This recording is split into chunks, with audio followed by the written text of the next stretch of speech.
통합종양학에서 침술의 역할은 어떤가요? 침술은 중국 전통의학에서 통증, 메스꺼움, 불안 등 다양한 건강 상태를 치료하기 위해 수천 년 동안 사용되어 온 보완대체의학의 한 형태입니다. 최근 몇 년 동안 침술은 기존의 의학치료와 보완대체의학 요법을 결합한 암치료에 대한 전체적인 접근 방식인 통합종양학에서 점점 더 많이 사용되고 있습니다.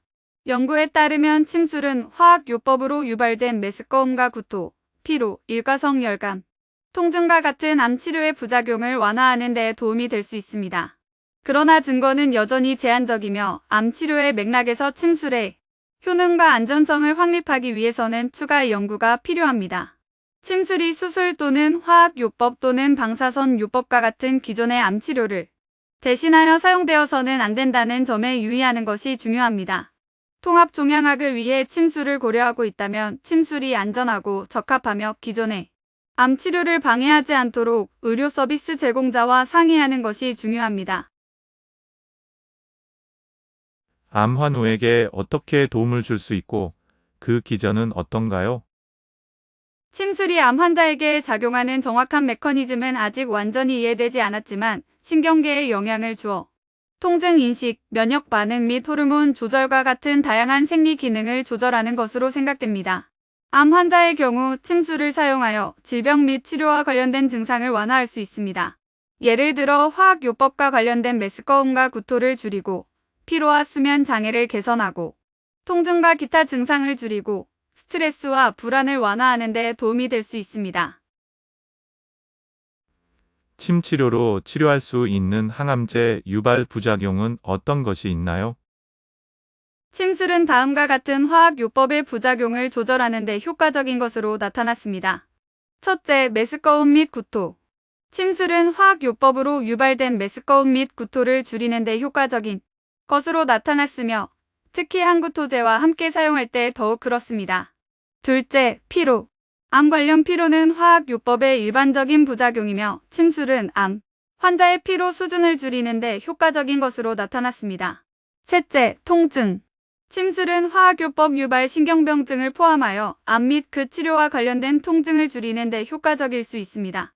넷째, 안면 홍조. 침술은 호르몬 요법을 받는 유방암 환자의 안면 홍조를 줄이는 데 효과적인 것으로 나타났습니다. 침 치료로 치료할 수 있는 방사선 치료 유발 부작용은 어떤 것이 있나요? 침술은 다음과 같은 방사선 요법의 부작용을 조절하는 데 효과적인 것으로 나타났습니다. 첫째, 피로.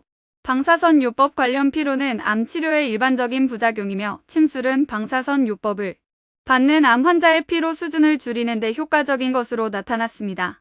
둘째, 통증. 침술은 방사선 요법 유발 피부 반응 및 방사선 유발 신경병증을 포함하여 암 및 그 치료와 관련된 통증을 줄이는 데 효과적일 수 있습니다. 셋째, 메스꺼움 및 구토. 침술은 특히 항구토제와 함께 사용할 때 방사선 유발 메스꺼움 및 구토를 감소시키는 것으로 나타났습니다. 넷째, 구강 건조. 머리와 목 부위에 대한 방사선은 구강 건조를 유발할 수 있으며 침술은 이러한 부작용을 줄이는 데 효과적인 것으로 나타났습니다. 침 치료의 부작용은 있을까요? 침술은 일반적으로 보고된 부작용이 거의 없는 안전하고 내약성이 좋은 치료법으로 간주됩니다. 그러나 일부 사람들은 침술 치료 후 다음과 같은 부작용을 경험할 수 있습니다. 첫째, 통증 또는 불편함. 침술은 얇은 바늘을 피부에 삽입하는 것과 관련이 있으며 일부 사람들은 절차 중에 경미한 통증이나 불편함을 경험할 수 있습니다. 둘째, 타박상 또는 출혈. 경우에 따라 바늘 삽입으로 바늘 부위에 경미한 출혈이나 타박상이 발생할 수 있습니다. 셋째, 감염.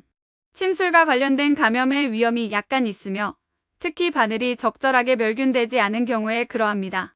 넷째, 무감각 또는 따끔거림.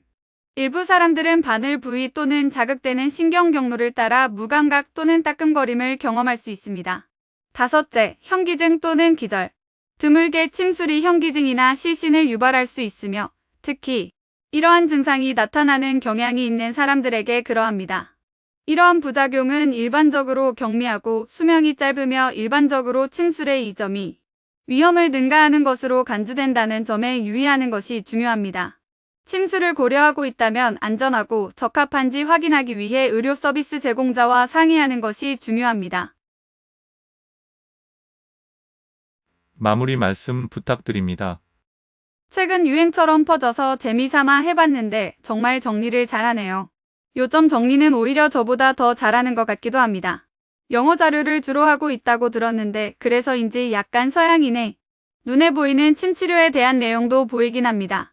하지만 충분히 훌륭한 답변인 것 같은데 환우분들은 어떠셨는지 궁금하네요. 침 치료의 부작용은 안전하다고 소개하고 있습니다. 우리나라는 침 치료를 많이 접하다 보니 덜한데 외국에서는 초반에 따끔거림, 침 치료 후 피가 나거나 멍이 들면 외국인들이 당황해한다는 이야기를 들은 적이 있었습니다. 하지만 최근에는 미국 등에 워낙 많아져서 미국에서 한의원 운영 중이 원장님께 여쭤보니 고지는 하지만 대부분 잘 이해한다고 하네요. 한의원의 원어민 강사분들이 종종 침치료 받으러 오십니다. 대부분 20-30대 여성분들이었는데 심지어 피 많이 빼달라는 요구하시는 분도 있어 당황한 적도 있습니다. 미국에서 치료비 비싸서 귀국 전에 많이 받으려고 왔다는 답변도 들어봤습니다. 침치료가 항암치료, 방사선 치료에 의한 부작용에 대해 좋은 효과를 가지는 것은 이제 AI도 아는 것 같습니다. 물론 침으로 암을 없애진 못합니다. 이런 지적까지 꼼꼼히 해주네요.